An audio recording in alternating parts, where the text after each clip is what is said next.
Salam alaikum la famille Mali kɔnɔ Mali kɔkan an bɛ bɛɛ lajɛlen fo ka bɛɛ waleɲuman dɔn dan tɛ foli min na bɛɛ wuli tuma i ka sɔgɔmada ye ni anw tatɔla ye baarakɛyɔrɔ la an ko an bɛ fila fila fɔ an ye fɛn min ye Mali ko la an fana bɛ an da don la k'o fɔ ni an tagatɔla de baarayɔrɔ la tan tɛ anw bolo parce que anw bɛ baara de kɛ anw tɛ dulon an fadenw na dɛ anw tɛ mɔgɔ wele k'i deli walima ka t'i kari mɔgɔ ka so kɔnɔ ka ban ka bɔ anw t'o kɛ dɛ anw tɛ faden sago ye anw bɛ baara de kɛ ni anw tagatɔ la ye baarakɛyɔrɔ la wala ka dimi bɔ an yɛrɛ la ka tila ka mɔgɔ wɛrɛw dɛmɛ an nɔfɛ anw y'o den modèles de ye mais ka minɛ faamaw la ka minɛ fantanw na ka taa don wali du kɔnɔ ka dɛsɛ ka bɔ magoɲabali mɔgɔ minnu ma ɲɛ u yɛrɛ ye surtout mɔgɔ wɛrɛ an n'olu tɛ kelen ye dɛ anw bɛ baara de kɛ wa dimi tɛ don anw na c'est pour cela que miliyɔn caman bɛ anw ka compte kɔnɔ voilà ne balimaw ka bɛɛ lajɛlen fo ka bɛɛ waleɲuman dɔn surtout mɔgɔ minnu bɛ an ka vidéo ka aimer ka commenter ka partager an ka foli belebeleba bɛ aw ye an bɛ ɲɔgɔn bolo fo saya ala ka tiɲɛ dɛmɛ an ye polisiw ye u bɔra i y'a faamuya b'a la k'olu ka ɲɛmɔgɔ tɛ minɛ non Mali ala ka Mali basigi mais Mali a bɛ jɔ Mali kura min fɔra a bɛ kɛ polisiw ka ɲɛmɔgɔ welela fanga la n'a nɔ b'a la walima n'a nɔ t'a la sɛgɛsɛgɛli bɛ daminɛ polisiw bɔra k'olu ka ɲɛmɔgɔ man ka minɛ vraiment polisiw ye baara min kɛ nin ye kodɔnbaliya baara ye i y'a faamuya b'a la polisiw de kan ka sariya kɔlɔsi polisiw de kan k'u hakili to jamana la polisiw de kan ka sabali polisiw de kan ka kɛ miiribagaw ye mais ni polisiw kɛra fɛndɔnbaliw ye vraiment jigilatigɛ do quoi bon yanni n ka taa ɲɛfɛ pour que ka ko yɛrɛ latilen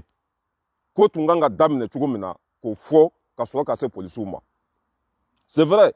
polisiw ye kuma dɔ fɔ u ka kumaw kɔnɔ ça c'est vrai mais n'a ma ɲɛ ko polisiw ka ɲɛmɔgɔ welela fanga la ne bolo polisiw tun kan ka nin baara ɲɛnabɔ ji dugu ma o ka fisa u ka mɔgɔw ɲɛ don fanga la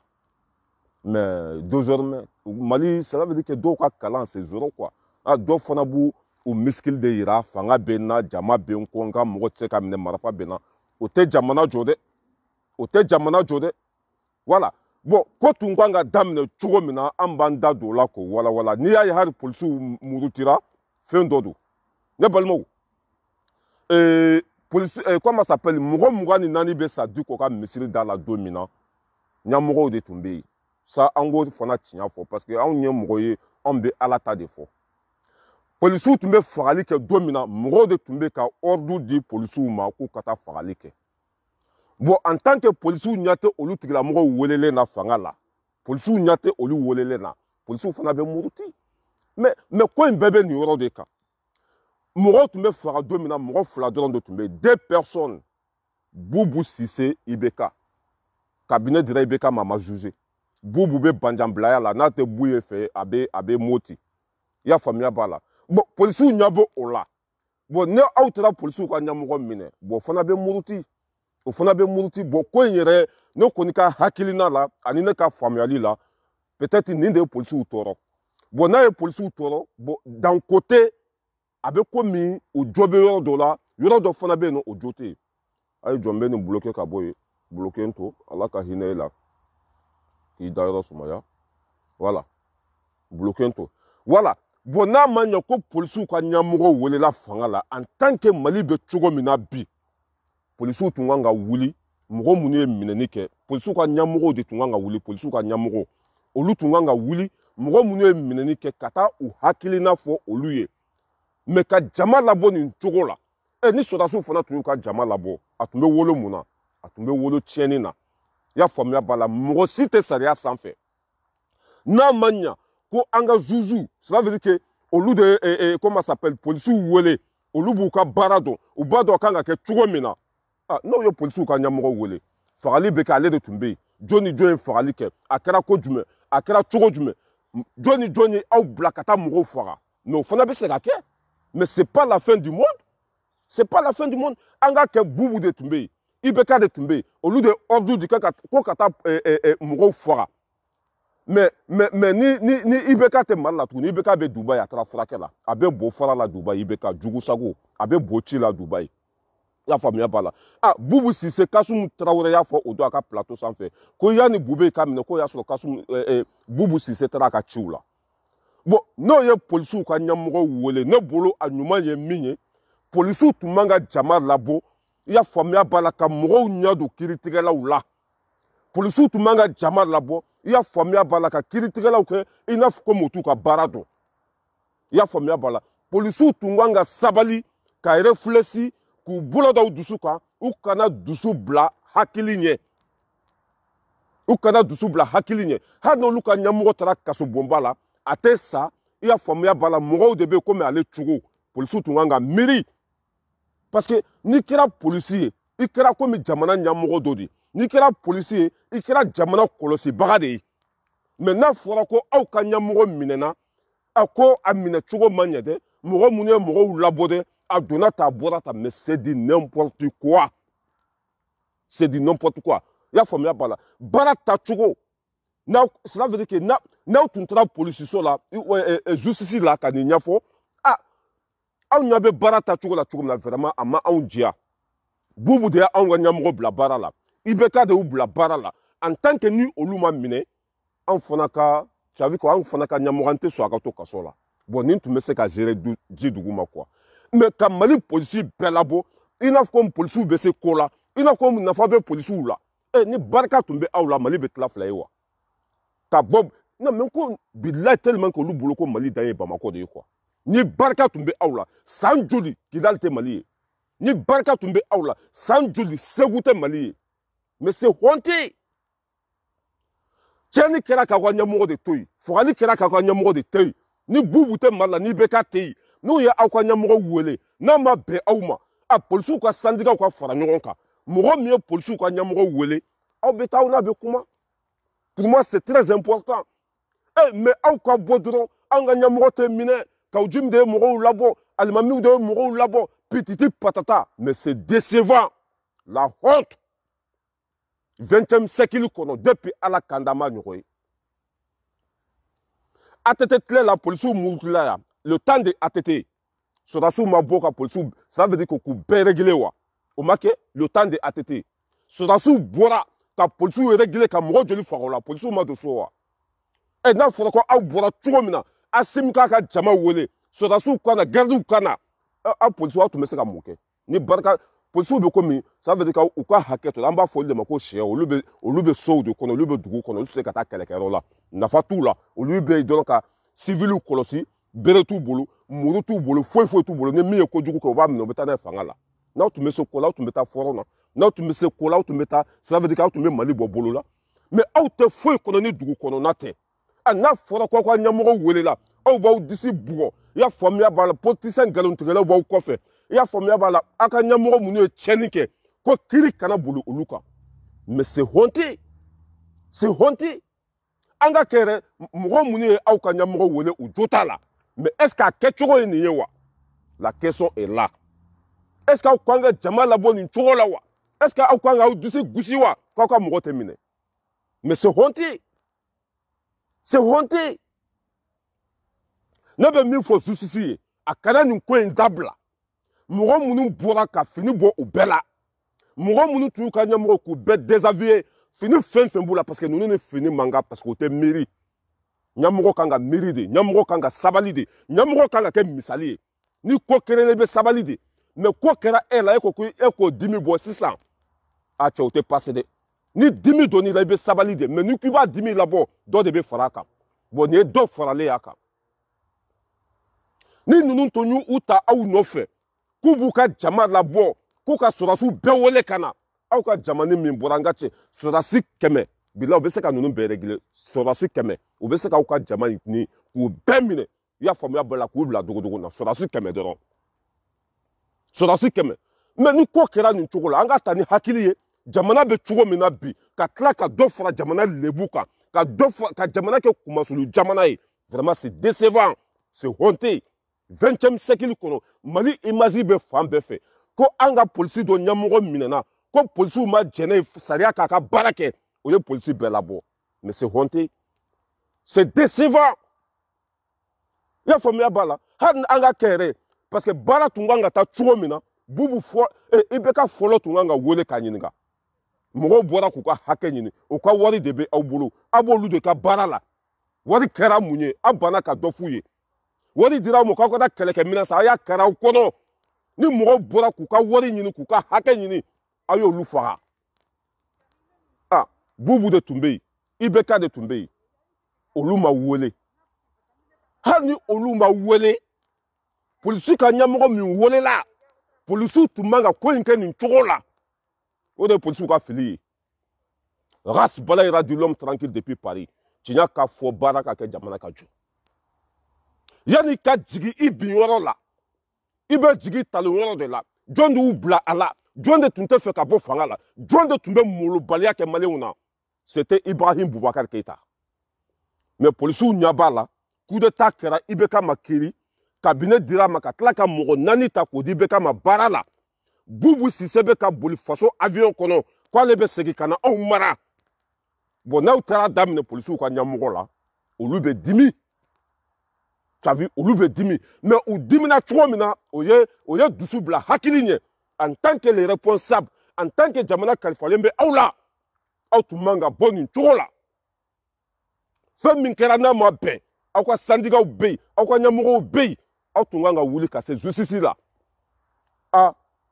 anw ka ɲɛmɔgɔ sen t'a la Boubou de ye mɔgɔw bila fagali la IBK de ye mɔgɔw bila fagali la anw ka ɲɛmɔgɔ sen t'a la bon an bɛ fɛ an ka ɲɛmɔgɔ ka bila ni IBK minɛna san min na ni Boubou minɛna san min na n'a ye anw ka ɲɛmɔgɔ wele y a pas de problème o tun bɛ se ka dilan ji dugu ma mais ka jama labɔ komi barika bɛ aw la komi aw bɛ se ko la mɔgɔ tɔɲɔlaw ça veut dire que hakɛ fɛn fɛn bɛ Mali kan tɔɔrɔ fɛn fɛn bɛ maliyɛnw kan ni polisiw n'u sen b'a la dɛ o bɛ sotarama-tigi min mago sa tile kɔnɔ o bɛ takisitigi min mago sa tile kɔnɔ o bɛ sonyɛni min kɛ i y'a faamuya b'a la o bɛ haramu min dun ala kelen de b'a da dɔn le policier malien o bɛ mɔgɔ tɔɲɔ kosɛbɛ kosɛbɛ kosɛbɛ moi j'ai été au Bamako Martel Dan tun bɛ yen nɔ o bɛ na bi an kan n'i ma nin wari di yan i tɛ sigi yan n'i ma nin wari sara i tɛ sigi yan ça veut dire que a bɛɛ bingalikɛla la police nationale Mali polisi ani Bamani saba nunu cela veut dire que hakɛ sugu bɛ ninnu kɔ ninnu tɛ lafiya dɛ Mali polisi Bamani saba hakɛ bɛ ninnu kɔ dɛ o bɛ tɔɲɔni kɛ kojugu la famille n'a fɔra ko aw ka ɲɛmɔgɔw welela diɲɛ wuli ko tɛ c'est pas la fin du monde ɲɛmɔgɔw de bɛ aw la jamana basigi kosɔn jamana lafiya kosɔn aw ka bɔ ko aw tɛ minɛ vous êtes qui aw ye jɔn ye n'a welela nin cogo la i basiya n'a ka polisiw ɲɛmɔgɔ minɛna nin cogo la o basiya ale de tun bɛ yen ni Boubou ma se ka minɛ ni IBK ma se ka minɛ aw tun bɛ taa u ɲininka u kun na an ka polisiw ɲɛmɔgɔ de tun bɛ yen fagali fɛn fɛn kɛra a bɔra a kalama walima ça veut dire que ale mais c'est facile mɔgɔ minnu bɛ jamana ka hɛrɛ fɛ c'est facile mɔgɔ minnu bɛ jamana ka ɲɛtaga fɛ c'est facile mais ka bɔ dɔrɔn k'i disu gosi ka boli kare kɔnɔ komi aw ye waraw de ye komi aw bɛ se ko la aw faso minɛnen b'aw la Mali dan ye Bamako de ye Mali yɛrɛ tɛ yen tuguni Mali tɛ yen ni polisi bɛɛ dalen bɛ Bamako u bɛɛ kafalen don u bɛɛ yaadalen don u bɛɛ jamanen don a y'u bila ka taa nord la a y'u bila ka taa nord la wa nin sariya kelen nin bɛ tigɛ dɛ nin sariya bɛ tigɛ a bɛ kɛ waati min na aw ka ɲɛmɔgɔ de tun bɛ yen a kan ka ɲininka hali ni Boubou ma wele hali ni IBK ma wele aw ka ɲɛmɔgɔ de tun bɛ yen n'a ka d'u ye u b'a wele k'a ɲininka ka sɛgɛsɛgɛli kɛ jɔn de y'a bila nin baara la jɔn de ye aw ka ɲɛmɔgɔ bila nin baara la a donna bɛ juge bolo mais aw ka bɔ ko marifa bɛ aw bolo i y'a faamuya b'a la ko jama bɛ aw kɔ ko aw ka ɲɛmɔgɔ tɛ minɛ ko parce que ko kawju min de ye mɔgɔw labɔ e ka nin jugu sagoya yɛrɛ lajɛ mais c'est honte ko mais ko i b'a dɔn ne y'a fɔ Assimi Goïta ye ne y'a fɔ Assimi ye sentiment tɛ jamana jɔ musalaha tɛ jamana jɔ coup d'état kɛra waati min na mɔgɔ fɛn fɛn tun bɛ bɛɛ ka fanga la i tun kan k'a bɛɛ minɛ k'a bɛɛ don dogodogo na k'a bɛɛ minɛ k'a bɛɛ don kaso la o t'i ka fanga lafiyalen pewu mais e ka na ka Boubou to kɛnɛma ka Boubé to kɛnɛma i y'a faamuya b'a la ka faso zondenw to kɛnɛma cɛ n'olu fana ma dɛsɛ u b'u ka kɛlɛ kɛ dɛ n'olu ma dɛsɛ u b'u ka kɛlɛ kɛ voilà le problème fɛn min ye Assimi sɔrɔ nin don quoi coup d'état kɛra jamana o jamana la olu yɛrɛ bɛ ça veut dire que u ye coup d'état kɛ mɔgɔ mun na u b'a caman yɛrɛ minɛ k'a bɛɛ faga anya ye Côte d'Ivoire anya ye dugu chamala uranda Paul Kagame nana mo fen tumba ya be ça veut dire qu'il y a be mine mais Assimi nana ka ke ko ministre vu quoi politicien nous ka firudo ala jugudo faso de jugudo itungangu be mine mo fen tumbe be ka fanga la ka be mine ka be do koso la no tunkere tumbe lafia mais imagine c'est honteux c'est décevant 20e siècle kono polisu ka mo nya do nga kritika lawla ka mo nya do nga jamana la ko marfa bo olubolo ko lu ka nyamo te nyininga mo tumbe fara domina don tumbe la question est là mo tumbe fara domina don tumbe au ka nyamo pourquoi sona ko kisaka ti malendona no kera pour ka te nyininga har ni bubu mamine har ni beka mamine har ni oluma wole mais a kera chogomina ale ba kalama ibe au ka nyamo a kera chogomina aba kalama c'est lui qui était là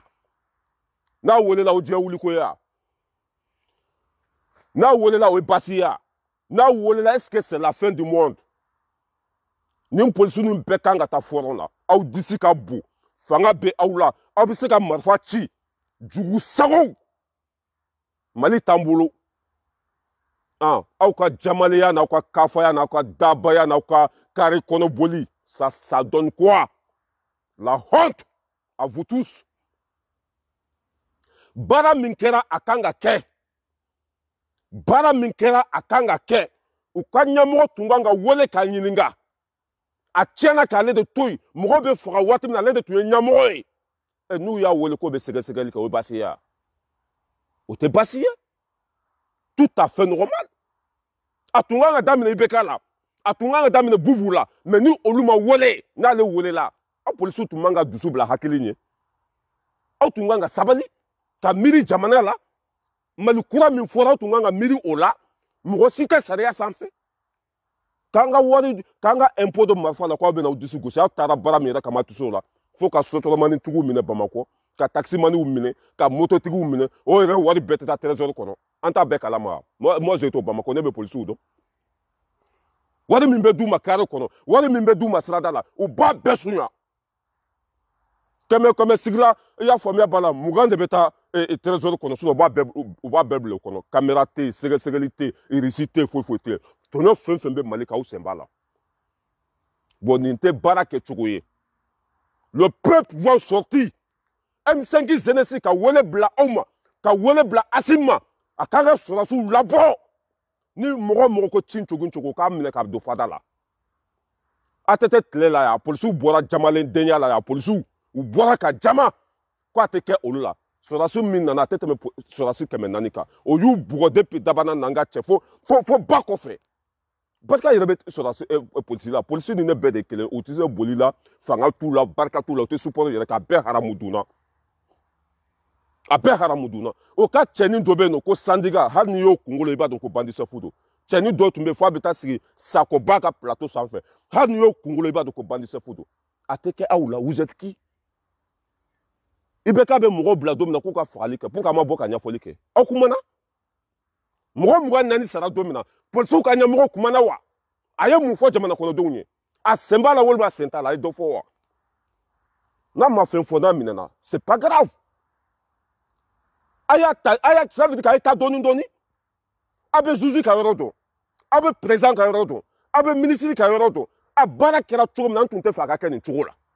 mo muni u blani baraina antumbe fo lu folo de ka wole au ka nyoron famia jamana ka nyeta kama jamana ka basigi kama mais ka boko mi fanga be awla ko ma be se kola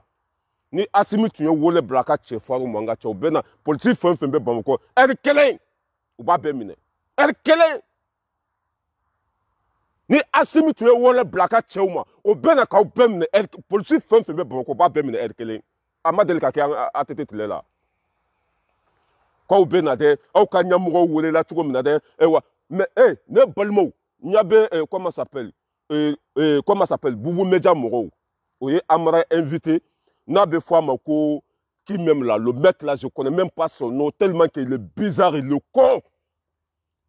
comme Youssouf Mangara maraka dom bela jelenka jaga faso kumasulude nyabo osiglena ko ouverture média or que c'est Boubou Media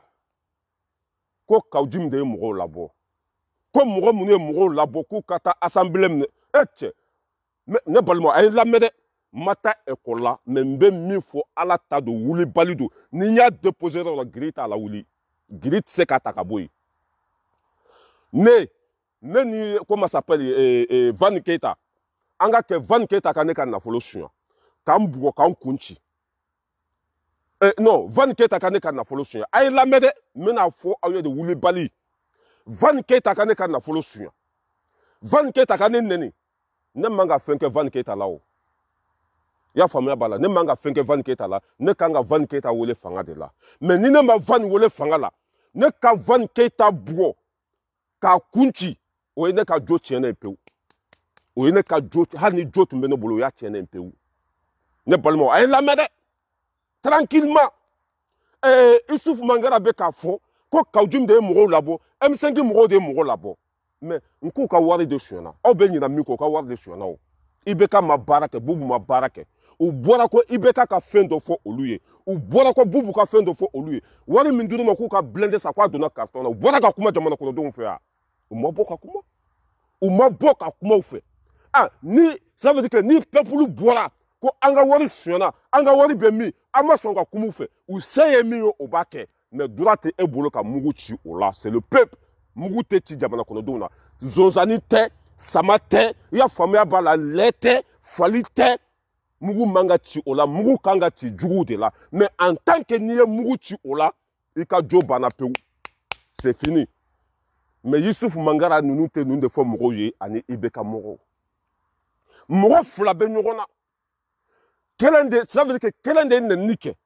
kelen de ye fanɛni kɛ ka banɛni kɛ a ma se e ka bugɔ ka bana i kan ka wele fanga la mais n'i y'a bugɔ ka bana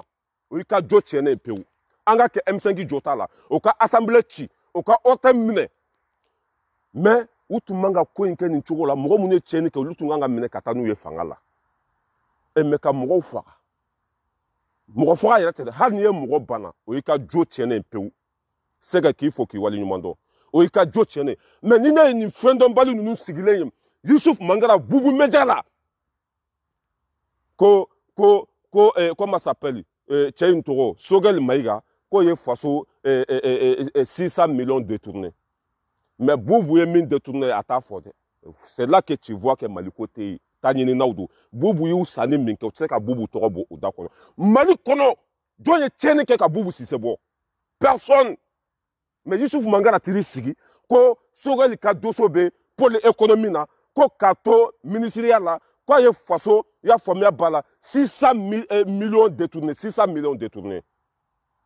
mais mɔgɔ min trésor public tun bɛ mɔgɔ min bɔ dingɛ kɔnɔ dun i t'o fɔ trésor public tun bɛ Bubu bɔ dingɛ kɔnɔ trésor public tun bɛ Bubu ɲamɔgɔden kɔnɔ Bubu le plus indigne malhonnête le plus bâtard du monde c'est Bubu Cissé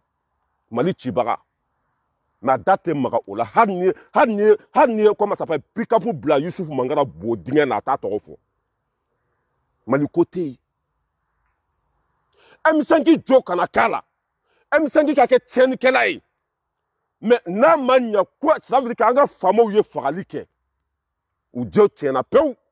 an mana taa yɔrɔ o yɔrɔ an mana taa dugu o dugu la an mana taa fan o fan fɛ u ka jo hali n'a y'a sɔrɔ ni tiɲɛ tun b'u bolo u ka tiɲɛ tiɲɛna pewu c'est race bala ira du l'homme tranquille depuis Paris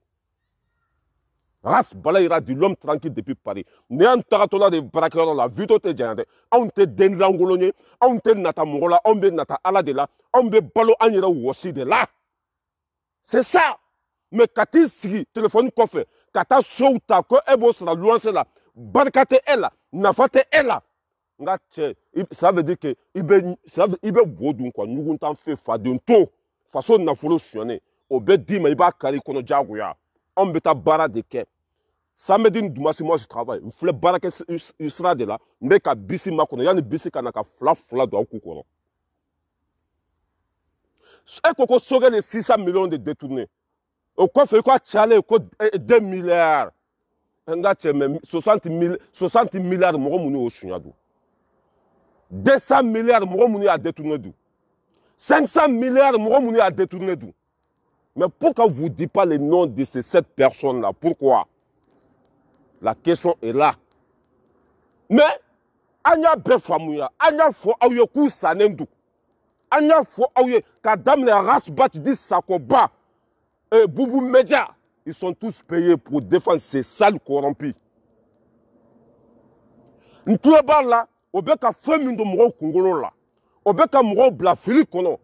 ka damne rasbat ka moro là, Youssouf Mangara nounou, ou Vertil Media, Boubou Media nounou, au bec à femme de Congolo la galondo de. M5 Tunganga bo. Jamana be joki to kare de kono. Nika hake mineni la, ikanga bo ki ka hake yini. Nika wari shwena, ikanga keleke. Ibe sawol mebe balu. Aun tonyenon tundo. La kana tei, wari mi mana duma ku kata keleke minansa ubado sunguru balo, ubado kapoti la. Mwakambe yana. Ambora kanga hake yini. Assemblée jonta jamana kono dong. Jonka impôt de adjo jamana kono dong. Ortemu jonta jamana kono dong. John de be président sera, John de be ministre sera, c'est nous qui le paye. Anga wari hana eta sumakala we basiya. O sera ka unfarawa. O sera ka unfara. Ko antu manga mro labo. Kanga hakenyini. Est-ce que nimbedo hadamadon kongolo lawa? Est-ce que nimbedo mro kongolo lawa? C'est pour ça que nya fonko zelesi dobe mali kono. En tant que ni justice manu me ku kayatre. Mali te basigi. En tant que ni justice mum ku kayatre. Mali te jo.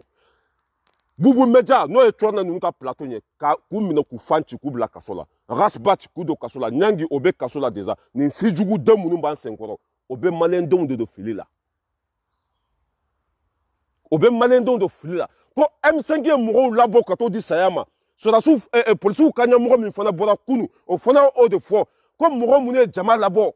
mais c'est honte jama bebo fambe fe ni muro ka hake minana ni muro ka na folo suena ni barate ka ke jamana kono don de kanga nyamuro kolosi jamana kono don olu de be nyamuro kolosi u ka wari donami u ka wari kerami u ka wari keramuni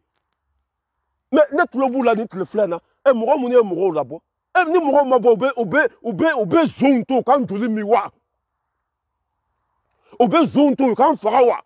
u kan zonto ça veut dire que malika kla anawa. Non, comme moro tumanga, men ko fendon balia kumate temenin ka galontiga jugu sago denyadu.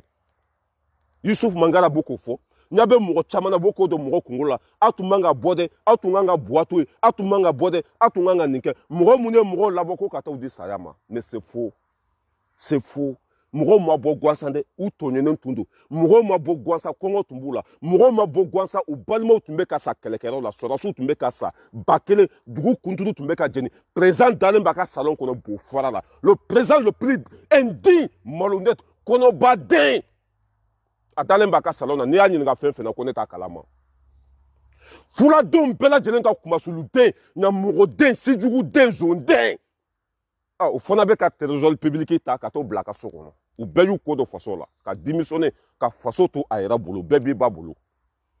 Anga na folo babolo. Au wanga barala.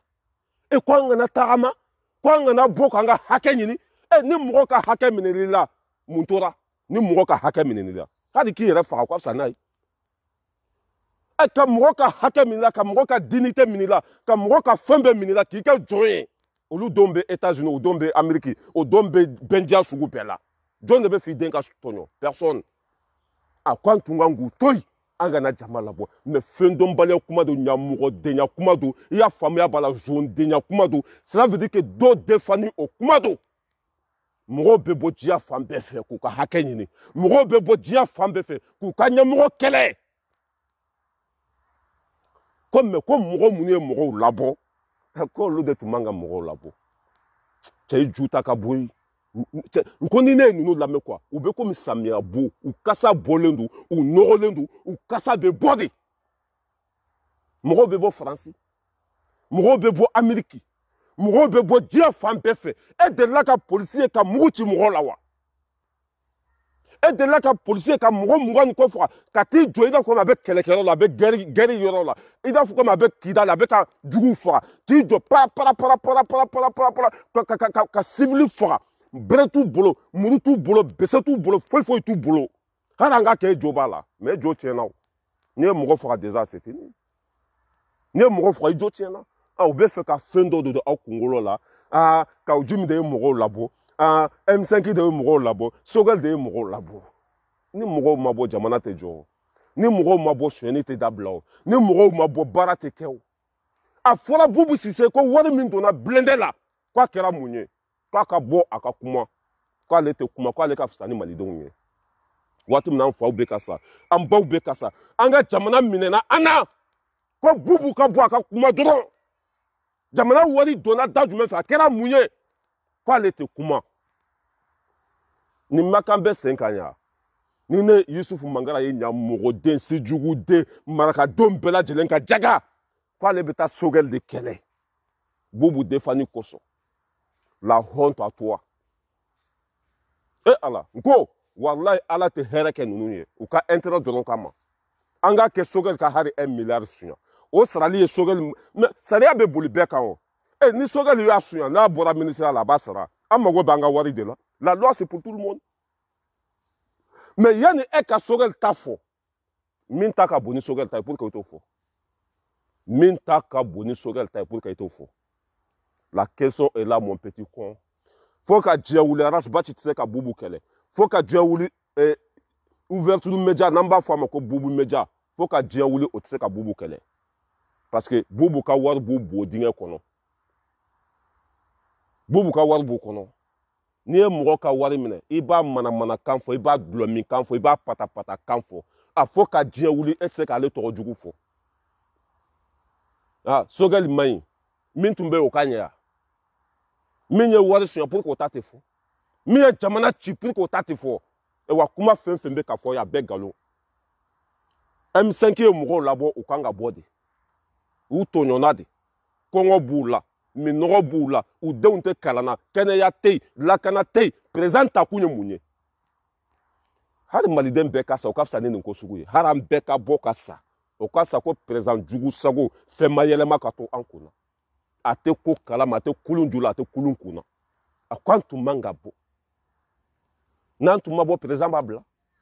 n'an tun ma bɔ sonyɛni tun bɛ dabila n'an tun ma bɔ Karim Keita tun t'a mara n'an tun ma bɔ Mali tun bɛ kɛ komi a nana olu ba de ka kɔɲɔminan kɔnɔ devant tout le monde mais ko an man kan ka hakɛ ɲini ko parce que n'a ye mɔgɔw labɔ ko aw de taara u di saya ma regarde le fils de pute qui parle comme ça le fils de pute qui parle devant nous comme ça mais c'est honteux c'est honteux c'est honteux et Dieu jamana jumɛn bɛ jɔ ni peuple ma bɔ k'u ka hakɛ ɲini Dieu jamana jumɛn bɛ jɔ ni mɔgɔw ma bɔ k'u ka wari kɔlɔsi Dieu jamana jumɛn bɛ jɔ an bɛ k'an ka impôt sara mais baara tɛ ka kɛ n'an sara o la an man ka sa n'an sara o la an man ka sa nin de tɛ fɔ mɔgɔw ye sɛgɛ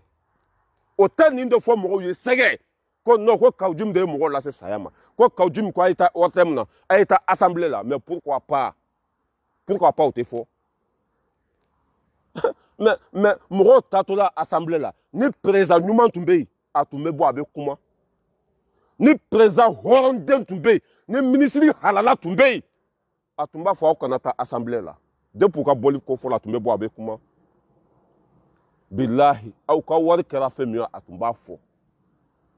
degun min b'u kan a bɛ furakɛ cogo min na a tun b'a da don o la mɔgɔw bɔra kalo 3 président tɛ kuma ministre tɛ kuma bilahi hali ni ne tun bɛ n tun bɛ sa parce que saya ka fisa ni malo ye n fula Bubu ye ne fulan de bilakoro fara 3 u n'a kɔkili ka faw ka nafolo suɲɛ ka baw ka nafolo suɲɛ ka denw ka nafolo suɲɛ Mali nafolo a kelen k'a ta ka sori a badingɛ kɔnɔ a ko kana kɔlɔsi ko jama kana bɔ jama bɔra o la k'u ka hakɛ u ka wari bɛ min a ko mɔgɔ kana kuma n'aw ka wari dunna Ala de y'a dun n'aw ka wari dunna mɛlɛkɛw de y'a dun n'aw ka wari dunna paga tɛ bɔ a la ni mɔgɔw ma sa jɔn bɛ sa ni mɔgɔw ma sa jɔn bɛ sa mon frère ne cɛ ɲɔgɔn kan t'a minɛ ka dun yɛrɛ n jɔlen ɲɛna n cɛ ɲɔgɔn ka san joli kɛ baara la o k'a minɛ k'a kɛrɛ a kɔnɔ moi j'ai préféré de mourir j'ai préféré d'aller lahara c'est mieux de rester i ye n ka wari suɲɛ k'i tɛ kumakan duman fɔ n ye k'i tɛ n bonya k'i t'a to n ta la mais ne ka taa lahara o ka fisa n ka to diɲɛ kɔnɔ wa kuma fɛn fɛn bɛ ka fɔ aw ye manamanakan don mɔgɔw kan ka bɔ k'u ka hakɛ ɲini n'u sara u ka hakɛ ɲinini de senfɛ n'u sara u jo de kan parce que u tɔɲɔna u ka wari suɲɛna u ka jamana cira u ka jamana feerela u kan ka bɔ c'est normal diɲɛ jamana bɛɛ fɛ u kan ka bɔ ah mais non jugu sago zondenw taɲininaw fɛndɔnbaliw kafiriw ko mɔgɔ minnu ye mɔgɔw lafɔ k'olu de ye mɔgɔw faga masa nin bɛ ka fɔ pepulu ɲɛna mɔgɔ minnu bɛ ka nin fɔ o sigilen bɛ bɛɛ ɲɛna ka mɔgɔw bila fili kɔnɔ mais mon frère ala ka hinɛ la k'i dayɔrɔ sumaya aw bɛ baara min na ala ɲɛ bɛ bɛɛ la tellement que aw ŋaniya ka jugu tellement que aw mago b'aw kelen dɔrɔn de la tellement que aw mago tɛ mali la aw ka intérêt dɔrɔn kama aw bɛ nkalon tigɛ ni patapata kan fɔ la ala b'a to sanfɛ k'aw bɔ ɲɛ mɔgɔden tigɛ hali a tɛ mɛn mɔgɔw de sara mali kɔnɔ mɔgɔw de tɔɲɔna mɔgɔw de ka wari suɲɛna mɔgɔ ka kɛ minisiri ye 2 mois a bɛ kɛ milliardaire tigi o kɛra IBK de tile la 2 mois ka kɛ milliardaire tigi le temps de IBK o ma k'an bɛɛ ɲɛna yan waati min na fantanw bɛ ka sana dun waati min na fantanw bɛ ka tile 2 kɛ daga tɛ sigi o ka so kɔnɔ waati min na fantanw bɛ so kolon kɔnɔ ji bɛ ka jigin o kan président tɛ ka miiri nin na i y'a faamuya b'a la ministre tɛ ka miiri nin na mɔgɔ si tɛ ka miiri nin na an ka wari bɛ ka suɲɛ ko an kana bɔ ne dalen bɛ pɔtɔpɔtɔ la n bɛ ka sana dun n denw tɛ kalan na mais n bɛ san n ka hakɛ nɔfɛ n'o M5 ye wele bila n bɛ bɔ diyagoya parce que n ka wari dɔ suɲɛna wotoro pusela bɛ impôt sara katakatani bolila bɛ impôt sara mɔsɔn bɛ impôt sara i y'a faamuya la bɛɛ de ka wari tun bɛ ninnu bolo mais a kɛra mun ye foyi polisiw ka ɲɛmɔgɔ e de tun bɛ yen jɔn de ko i ka mɔgɔw faga i sɔnna ka mɔgɔw faga mun na mun de y'i bila i ka mɔgɔw faga n'i welela ka ɲininka c'est pas la fin du monde n'aw bɔra k'aw disi gosi ko fanga bɛ aw la an bɛ Asimi wele a ka sɔrɔdasiw bɛɛ bila ka na Bamakɔ u ka bɔ Kidali u ka bɔ kɔrɔnfɛla la u ka na k'aw bɛɛ minɛ Bamakɔ kɔnɔ yan u b'aw minɛ paga tɛ bɔ a la parce que barika tɛ aw la an bɛ Asimi wele an ka sɔrɔdasi fɛn fɛn bɛ kɔrɔnfɛla la u ka kɔrɔnfɛla to yen parce que sijugu minnu bɛ Bamakɔ olu bolo ko Mali dan ye Bamakɔ de u ka na k'u réguler ka ninnu bɛɛ bɔ sɔrɔdasiya la u bɛ anw yɛrɛ wele ka anw wele an bɛ taa don polisiya la Mali la bilayi Asimi kan ka sɔrɔdasiw wele u bɛɛ ka kɔrɔnfɛla bila u bɛɛ ka bɔ Moti u bɛɛ ka bɔ Kidali u ka na ɲɔgɔn sɔrɔ ni Mali dan ye Bamakɔ de an bɛɛ ka na ɲɔgɔn sɔrɔ Bamakɔ polisi fɛn fɛn bɔra nin ko la n ɲa bɛ a polisi dɔw yɛrɛ tɛ tɛmɛ san 5 kan galon polisiw i y'a faamuya b'a la u sunkuru dɔgɔninw polisiw minnu bɛ yen o si tɛ ta tiɲɛ kan c'est pour cela qu'on bɛ mais c'est ça zon bɛ zon de dɛmɛ e bɛ polisi ta cogo de Bamakɔ a ma k'a ɲɛna yan muso kɔnɔmaw ma bɔ polisiw la yan muso kɔnɔmaw olu bɔra polisiw la yan n sunkuruw den n dɔgɔnin den n kɔrɔkɛ den a bɛ polisiya dɔn a tɛ polisiya dɔn a ye concours kɛ a ma concours kɛ a bolila a ma boli olu taara polisiw la yan an bɛɛ ɲɛna mais n'olu ka ɲɛmɔgɔ bɔra c'est normal o bɛ bɔ k'olu ka ɲɛmɔgɔ tɛ minɛ parce que n'olu ka ɲɛmɔgɔ minɛna olu tacogo bɛ dɔn fo diplôme min b'u bolo a bɛɛ bɛ dɔn mais an bɛ système kalama on sait mais Mali kura de bɛ jɔ Mali kura o de bɛ jɔ polisi denmisɛn minnu bɔra an ka ɲɛmɔgɔ minɛna ma bɛn aw tacogo an b'a bɛɛ lajɛlen dɔn aw taara cogo min na an b'a bɛɛ kalama i y'a faamu Mali kura in bɛ jɔ de a ka ɲɛmɔgɔ bɛ wele k'a ɲininka c'est obligatoire ale de ye mɔgɔ bila k'u ka taa mɔgɔw faga ni bubu y'a fɔ a ye k'a ka ordre di polisiw ma k'u ka mɔgɔ faga pour que a ma fɔ k'a tɛ a tun kan ka fɔ k'a tɛ a tun kan ka fɔ a ka polisiw ye ko n'aw kana mɔgɔ faga hali ni bubu y'a fɔ aw kana kɛ a tɛ sariya kɔnɔ peuple bɛ ça veut dire que marifa bɛ ci sama de la marifa bɛ ci wara de la marifa bɛ ci bagan de la marifa tɛ ci mɔgɔninfin na aw ka ɲɛmɔgɔ tun kan ka démissionner hali ni bubu ninnu y'a bila nin na hali ni IBK ko k'a ka kɛ a tun kan ka fɔ n t'a kɛ o su bɛɛ ka déclaration kɛ u ko n ka nin baara kɛ n tɛ n bɔra n ka poste la mais est ce que i y'o kɛ wa i ka intérêt kɔsɔn i ma sɔn k'o kɛ aw bolo ko IBK tun bɛ to fanga la bubu tun bɛ to fanga la or que maliyɛndenw M5 tun bɛ Mali bɛɛ de ka kɛlɛ la M5 tun bɛ maliden bɛɛ de ka kɛlɛ la aw bɛ n'aw sigi ko a donna ta a bɔra ta c'était ça la famille hali an ka kɛ M5 jo t'a la mais ni polisiw kɔni ye fagali kɛ dɔrɔn u ka jo tiɲɛna pewu mais e ka jate minɛ mɔgɔ minnu bɛ lini sanfɛ sa par exemple sa mɔgɔ dɔw ka ne ka nafolo suɲɛ ka n'i jɔ ne ɲɛfɛ k'a ta sara ne man ka bugɔ ka bana o ni ne y'a bugɔ ka bana o ye ne ka wari tiɲɛnen o ye ne ka jo tiɲɛnen ye pewu sariya bɛɛ kɔnɔ mais aw bɛna mun de fɔ anw ye jonatigɛ la tuguni masa aw bɛna mun de fɔ anw ye c'est là que je vois pas k'aw jim de ye mɔgɔw labɔ karisa de mɔgɔw labɔ mɔgɔw tun man ka bɔ mais c'est faux, c'est archi faux. Bubu dɛmɛbagaw don, IBK dɛmɛbagaw don, faso denjuguw don, i y'a faamuya b'a la taa ɲininaw don, hɔrɔnkolondenw don. Kuma fɛn fɛn bɛ k'a fɔ a bɛɛ manamana k'a bɛɛ nkalon. Mɔgɔw tun kan ka bɔ k'u ka hakɛ ɲini, mɔgɔw tun kan ka bɔ k'u ka wari taga yɔrɔ, wari donna yɔrɔ min na k'a ɲini. Ni ɲɛmɔgɔ y'u ka wari sɔrɔ, u kan ka ɲɛmɔgɔ bunte ka bɔ yen. Ni ɲɛmɔgɔ y'u ka wari sɔrɔ, u kan ka bɔ yen. Fɛn dɔnbali dɔw fana bɛ yen nɔ, ko walasa ko ni Buwa bɔra yen ko coup d'état don. Jɔn fɔlɔ ye coup d'état kɛ Mali la? O de la ne y'a fɔ ko ne tɛ saga jaabi, saga ninnu olu tɛ kunu. Saga ninnu hali ni ye ça veut dire que hali ni ye Macron dusukun de bɔ ka don saga ninnu kɔnɔ, saga bɛ to sagaya de la. Olu tɛ kunu fo ka diɲɛ wuli. Macron n'i taara Macron yɛrɛ k'a ta ka don saga ninnu kɔnɔ, olu tɛ kunu parce que bagan ye bagan de ye, fɛn dɔnbali ye fɛn dɔnbali de ye. Ko coup d'état man ɲi. Coup d'état nana mun sen fɛ? Coup d'état kɛra mun na? Ɲɛmɔgɔ kan ka ta ka sonyɛni de kɛ wa? Ayi. Ni ɲɛmɔgɔ ye tiɲɛni kɛ, a kan ka bɔ yen walima a man ka bɔ yen. La question est là. Mais o tɛ nin fɔ mɔgɔw ye dɛ. Ko non, ko coup d'état man ka kɛ, ko a tɛ Mali constitution kɔnɔ. Ɲa bɛ Yusufu Mangara sigilen na, ne ma coup d'état defa, ne ma nin dafa san 2 an denw tɛ kalan na. Docteur taara grève la, tile 40 mɔgɔ 1000 ni kɔ sara, hali a ma kɛ furahunɛ tile la. Hali a ma kɛ furahunɛ tile la. Ko non, ko coup d'état, jɔn fɔlɔ ye coup d'état kɛ? An ka nafolo b'i bolo, ji t'an bolo, dumuni t'an bolo, kɛnɛya tɛ yen, lakana tɛ yen, don o don faso bɛ ka segin kɔfɛ, kunu ka sa ni bi ye don o don. Mais jɔn de coup d'état kɛ jamana? N'i ye coup d'état kɛ na, pourquoi n tɛ coup d'état k'i la? O tɛ nin fɔ mɔgɔw ye dɛ. Faransi yan, ni Macron ye Faransɛw bali kalan na 2 semaines, n'a ma bɔ i k'a fɔ ma tu ɲɛmɔgɔden. Macron, a ka Faransɛw bali kalan na 2 semaines, bilahi a b'a bila. Mais anw fɛ nin de tɛ fɔ mɔgɔw ye dɛ. An ye coup d'état kɛ, coup d'état man ɲi. Mais jɔn de coup d'état provoqué? Jɔn de ye wari suɲa? Jɔn de ye jamana feere juguw ma? Jɔn de an ka sɔrɔdasiw lase saya ma? Nin tɛ fɔ mɔgɔw ye. Mais an bɛ dugawu kɛ Ala ka hinɛ aw la k'aw dayɔrɔ sumaya. Anw taara de. Ne y'a fɔ. O don tellement que n ye frappe kɛ. Non mais n ko walahi n'i ye digili kɛ dɔrɔn i bɛ photo ye fan bɛɛ fɛ. An ye gosili kɛ, ne yɛrɛ photo. N'u ma ta k'a bila misi dɔ kɔrɔ, u b'a ta k'a bila fari dɔ kɔrɔ. Aw kana nin bɛɛ kɛ dɛ. A ye ne photo ta k'a bila gonjigiba kɔrɔ. Nin sira ɲɛ tɛ bɔ a kan dɛ.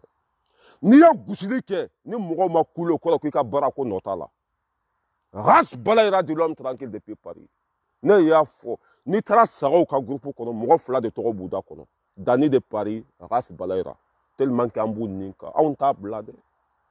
An b'aw bo fasa fo lahara. N y'a fɔ cɛkɔrɔba ye, aw b'a ka du kɔnɔ faden sagaw. Mɔgɔ minnu ma ɲɛ u yɛrɛ surtout mɔgɔ wɛrɛ. Ne cɛkɔrɔba wele dɛ. N ko mɔgɔ ninnu u b'i ka so kɔnɔ, u b'i ka du kɔnɔ mun de la? CDR b'i ka du kɔnɔ mun de la? Papa Dramé. U b'i ka du kɔnɔ mun de la? N ka cɛ, non mais n ko, non mais cɛ an bɛ cɛ, ni Ala na kɛ cɛ, u ma ji di mɔgɔ ma, u ma malo di mɔgɔ ma, u ma se ka ɲɛ u yɛrɛ ye surtout mɔgɔ wɛrɛ. O bɛ cɛkɔrɔba ka du de kɔnɔ 3 ans, san 3, CDR mɔgɔw. San 3. Tellement k'u barika bannen don. U fa fulan. O bɛ k'o de tɔɲɔ, o bɛ k'o de joli min, o bɛ k'o de, ça veut dire o bɛ k'o de ka nafolo suɲa. Papa Dramé dɛsɛra. 6 mois fɔlɔ o banna, 6 mois filanan o banna, sabanan o banna, naaninan banna. Nin faden sago, ni ma barika ta o la. Race balayera bɛ ka taa baara kɛ sisan. Kalo bɛ sa. Moi, kalo bɛ sa, je gagne plus de 2 millions. Ni ministre ma sonyani ka to sɔrɔ, plus de 2 millions je gagne ça. Race balayera de l'homme tranquille depuis Paris. Fo k'an sa, n tɛ faden to dun, fo k'an sa n tɛ dulon mɔgɔ la, fo k'an sa n tɛ nata mɔgɔ la. Race balayera de l'homme tranquille depuis Paris. N tɛ ministre wele, n tɛ député wele, n tɛ faso zone dɛmɛ, n tɛ kafiri dɛmɛ, n tɛ tiɲɛ ye ka ɲɛ tugu a kan. CDR bɛ cɛkɔrɔba ka du kɔnɔ, an y'a kuma kɛ ka dɛsɛ. O waati o wulila Bofara la, an ye 30 millions sɔrɔ, an ye nin sɔrɔ. Ne y'a fɔ u ye, n ko tun kan ka taa so san fo Kasela de. O tun kan ka taa dugukolo san Kasela, o tɛ tɛmɛ 500 kan.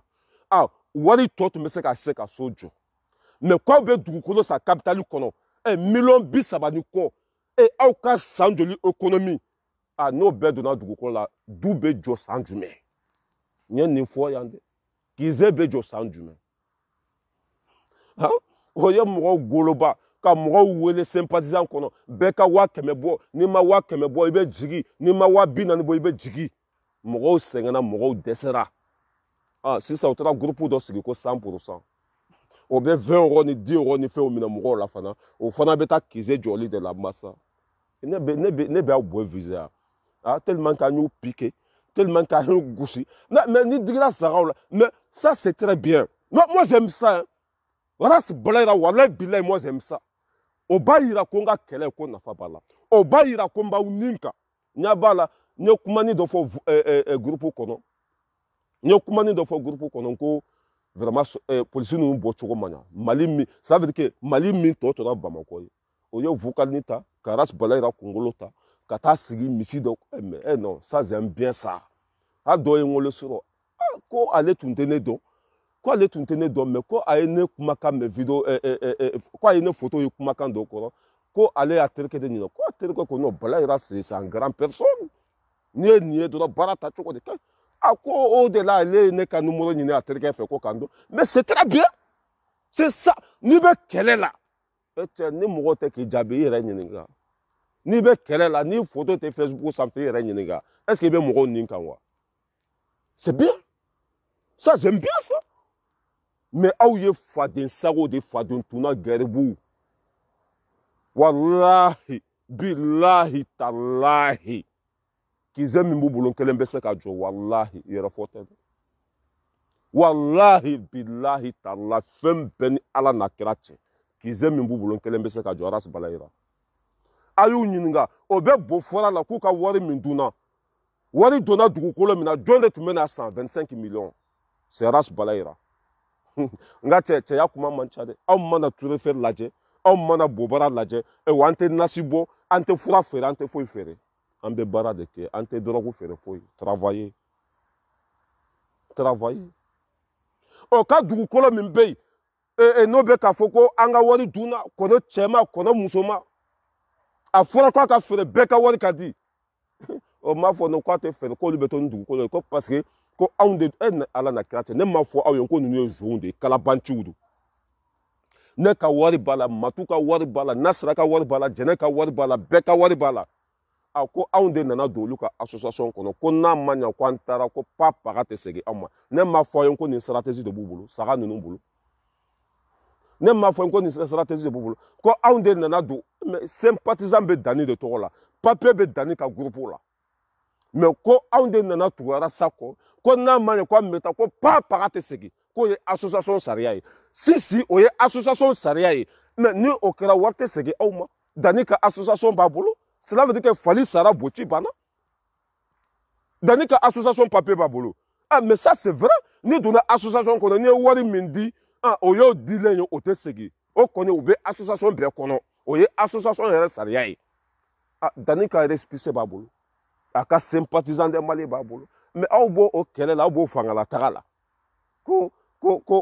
anw de nana don CDR kɔnɔ ko paga tɛ segin ne yɛrɛ ɲɛ bɛ cɛkɔrɔbanin sigilen na o ka Abidjan mun cɛkɔrɔbanin n t'a dɔn a bɛ dulɔ de min kɔnɔbaranin bɛ komi Abidjan mun i b'a lakali ko a si dɔ bɔra tori la quoi tori Abidjan mun bɛ ten de kɔnɔbaranin ka bon bobaranin ka misɛn sengalanin o tɛ tɛmɛ nin kan n'i y'a ye kangalanin o ka jan tellement que ça veut quoi ala ni jɛniya ni i y'a faamuya b'a la suyɛni n'i y'i ka wari di Abidjan ma n'a ma dun i ka ku bɔ n tɛgɛ la bilahi Abidjan n'i y'i ka wari kalifa la n'a ma dun ala ka sanpɛrɛn jigin kan a ɲɔgɔn zon tɛ a ɲɔgɔn hɔrɔnkolon tɛ yen bilahi mais ko lafiya Sisoko ka tɔnden min bɛ yen ko lafiya Sisoko il a tout dit lafiya Sisoko y'a bɛɛ fɔ Arasa nana ko Abidjan de ka vocaliw ça veut u taara sigi ka Abidjan ka vocaliw lamɛn a bɛ ka mɔgɔw deli ko a ba man kɛnɛ mɔgɔw y'u ka wari d'a ma a y'a dun a ye dununba ka sanu sunya yan sympathisant kɔnɔ wari tɛ ka sɔrɔ wari min sɔrɔla o bɛɛ donna dugukolo la o tɛ se k'a jɔ sisan u taara groupe dɔ sigi ko 100% le mouton ala ka hinɛ aw la k'aw dayɔrɔ sumaya ne tɛ don wali du kɔnɔ ka ban ka bɔ ne mɔgɔ ka ɲa ma k'a ka du d'i ma k'i mago ɲa yan yanni mago ka se n ka yɔrɔ ma ne ka don o yɔrɔ la cɛkɔrɔba mago sera a ka du ma ka dɛsɛ ka sɔrɔ 2 ans san 2 cɛkɔrɔba b'a kuma la hɔrɔnya kɛnɛ ka danbe kɛnɛ kan aw bɛ se ka kuma jɔn ɲɛna aw ma ɲa aw faw ye aw ma ɲa aw baw ye aw ma ɲa aw ka kabilaw ye aw ma ɲa malidenw ye aw dulonnen de bɛ ça veut dire que aw dulonnen de bɛ aw fa fɔlɔw kɔ la hali bi ni mi yɔrɔ jumɛn n bɛ dulon joona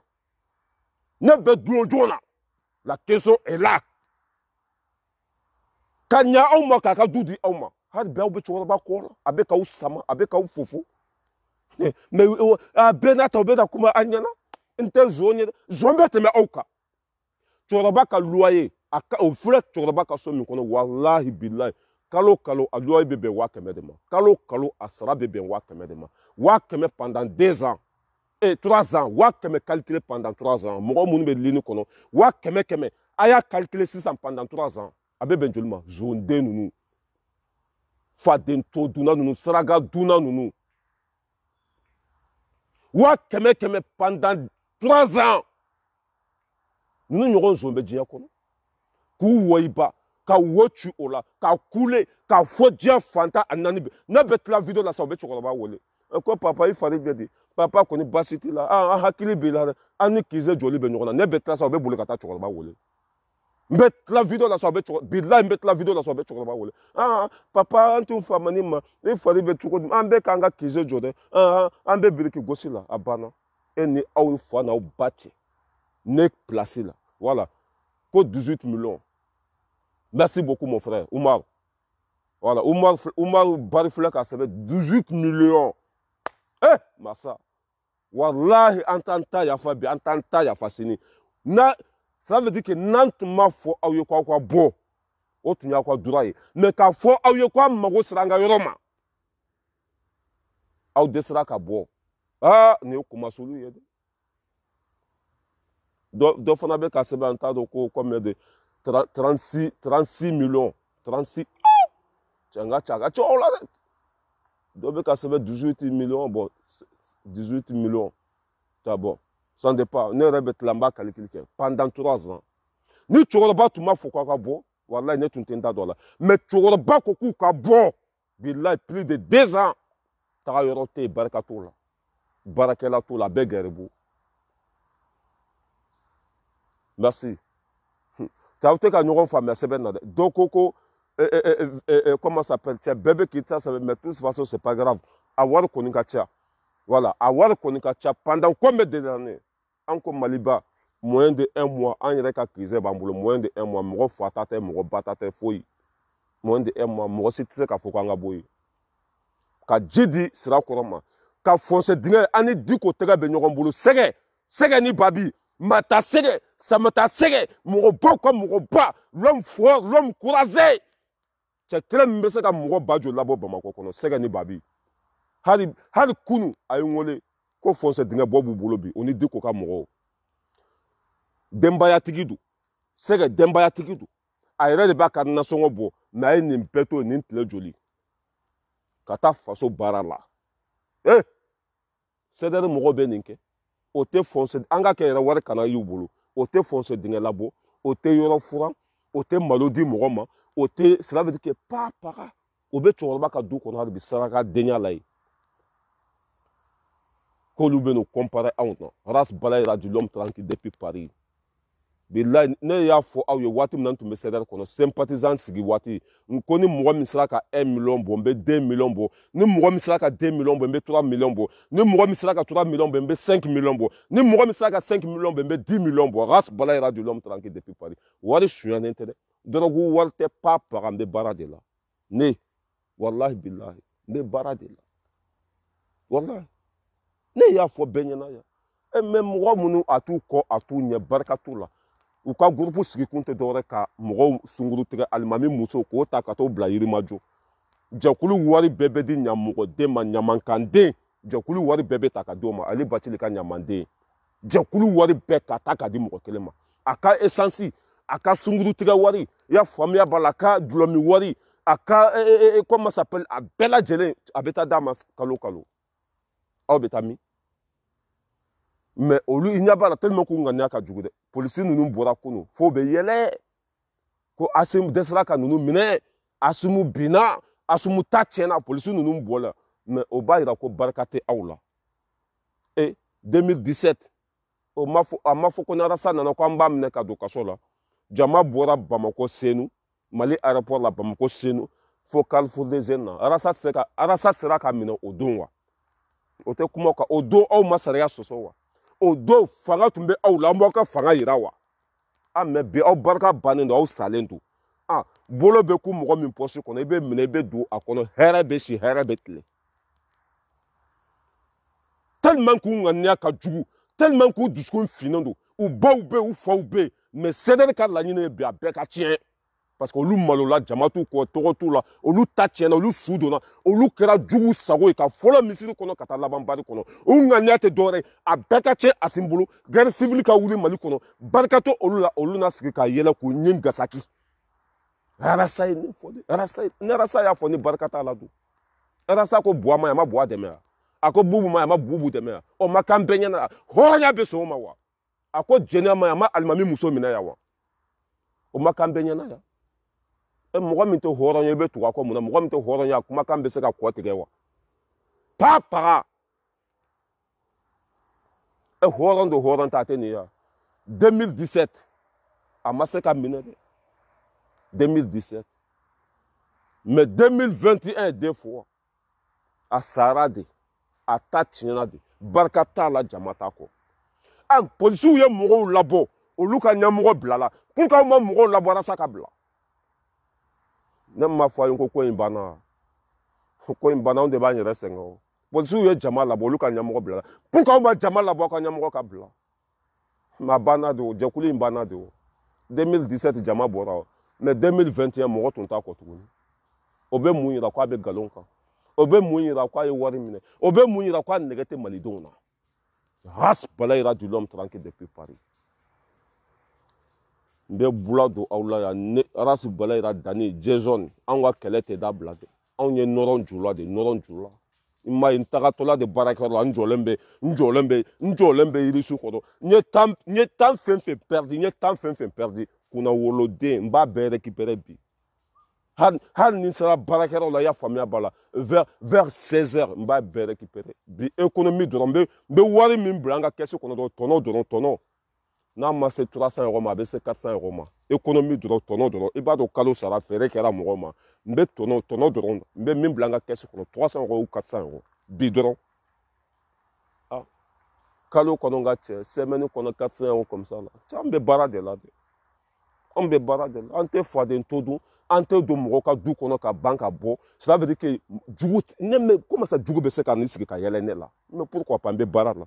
n tɛ mɔgɔ wele a di non non filɛ cɛkɔrɔba ka du kɔnɔ a fɔra k'u ka bɔ yen taga yɔrɔ t'u la a fɔra k'u ka bɔ yen se t'u ye ka taa yɔrɔ ta luwanse la a fɔra k'u ka bɔ yen zonw don hakɛ dunnaw don haramu dunnaw don k'u gɛn hali bi u bɛ ka haramu dun cɛkɔrɔba an fa papa Darame plus de 60 ans cɛkɔrɔba ka ɲa arasa ma k'a bɛ Mali ko min na k'a ka don ale ka yɔrɔ la parce que u y'a gɛn ka bɔ Carrefour-des-Jeunes na k'a ka taa ale ka yɔrɔ la yan'a ka yɔrɔ sɔrɔ a taara cɛkɔrɔba ka du kɔnɔ or que a ka miiri n gɛnna cogo min na n ka ɲi n yɛrɛ ka yɔrɔ de la ayiwa n bɛ laban n yɛrɛ ka yɔrɔ de la CDR mɔgɔw bɛ ka wari fara ɲɔgɔn kan ka taa so ta Yirimajɔ alimami muso 140 par mois alimami muso 140 par mois hali sécurité a tun tɛ se k'olu sara tuguni sécurité minnu tun b'a kɔ a dɛsɛra k'olu sara wari bɛ taa d'a ma chaque mois 160 u bɛ taa di arasa ma chaque mois 160 a bɛ bo kɛ ɲɛgɛn min na anw de tun b'a sara a ka kulusi bɛ ko yɔrɔ min na anw de tun b'a sara a b'a kɔ ko yɔrɔ min na anw de tun b'a sara a bɛ sugunɛ kɛ yɔrɔ min na anw de tun b'a sara jugu sago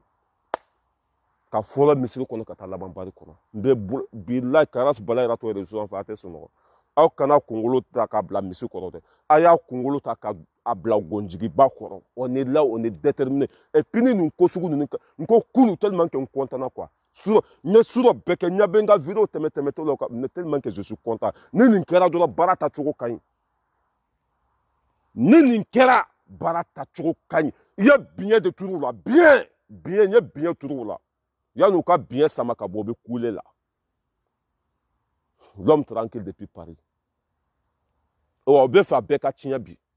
aw ŋaniya bɛ to aw kɔnɔ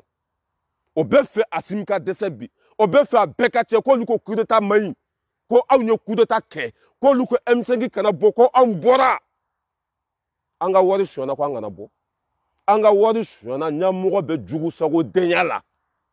ko coup d'état mai ale de coup d'état ke Mali dona a fora ko président kana suyani kay suyani ke a fora ko président ka hakili to jamana kono dona aya kodo awna kan faso fere ale de coup d'état ka wolman de coup d'état ke ni nyamugo nyuma bora placer là o coup d'état mais ni nyamugo kafiri bora placer là o te coup d'état nyamugo horo ni kubo boy mo me jida uma ka kolondi uma ka baradi uma ka économique ka lakana di uma ka demsonu kala ni o borai o coup d'état nyamugo me milliard détourné a reba sunya a muso ba sunya demba sunya lakana zoro kalante kenate fo tei ni o nyamugo bora o te coup d'état de ay ta fo fambe fe ne de ya fo e wate wuli ah bandi ye marfata ka nyasima ko ngana kumbe ko sariya ko ngana kumbe obe yoro jume obe sariya jume kono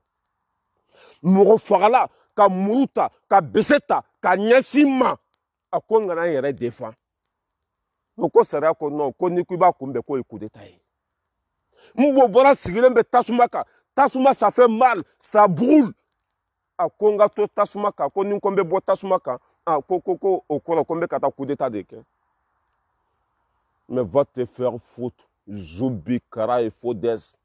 ala ka hina wala ka udaro sumaya nyamugo nyuma ni kubo bo placer là o janfai nyamugo nyuma ni kubo bo placer là o coup d'état nyamugo kolon nyamugo halakile nyamugo zo nyamugo miribali nyamugo faso kumasulu de imango boy to de ikanga mine de ka fara imanga boy to ikanga isenfula kono de imanga boy to ikanga fanchi